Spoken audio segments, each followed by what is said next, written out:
Hello and welcome back to another episode of Mystery Melacha. I'm Elliot Cohen, and this week I'll be revealing yet another remarkably important Melacha.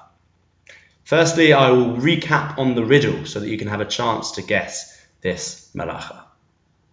Animal skins, leather preservatives. Jews on Shabbat have to be good conservatives. Pickling vegetables, fish or meat are prohibited because of this Melacha treat.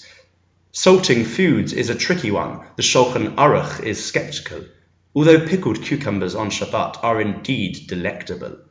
The banned action is quite complex and on Shabbat is unbecoming, but by doing this to animal hides, the Mishkan did look stunning.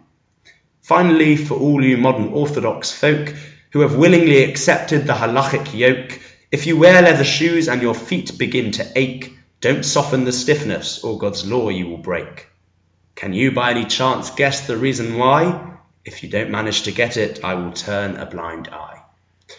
That's right, this week's Mystery Melacha is the beautiful Melacha of tanning, which prohibits Jews from going out into the sun on Shabbat and changing the content of their skin colour.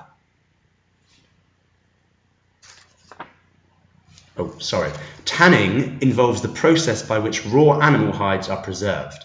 Hides are soaked in potent tanning solutions until they reach a point of long-lasting durability. This would ensure that they would remain in good shape for the Mishkan. Tanning also applies to finished leather as well as raw hides, and therefore one is not permitted to use any shoe polish which contains leather preservatives. As per any rabbinical restriction, the preservation of food items is also prohibited.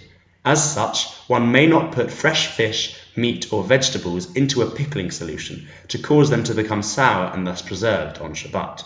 However, returning a pickle into the jar is permitted. Salting foods is also problematic, and the sage has prohibited sprinkling salt on some foods and vegetables. According to the Shulchan Aruch, one may not salt a plate of cucumbers, radishes, peas, onions, garlic, scallions, peppers, lettuce, carrots, turnips, or string beans. Tanning was done in the Mishkan on the skins of the Lashem, which were used to make the coverings for the structure of the Mishkan. And for a practical modern-day example, I present a leather shoe. If one were to soften the stiffness in the leather uppers of a new pair of shoes by bending the leather back and forth in order to make the shoe more comfortable, one would be in violation of this Melacha. So don't do it. And on that beautiful note, and having been illuminated to this stunning Melacha, have a really good week.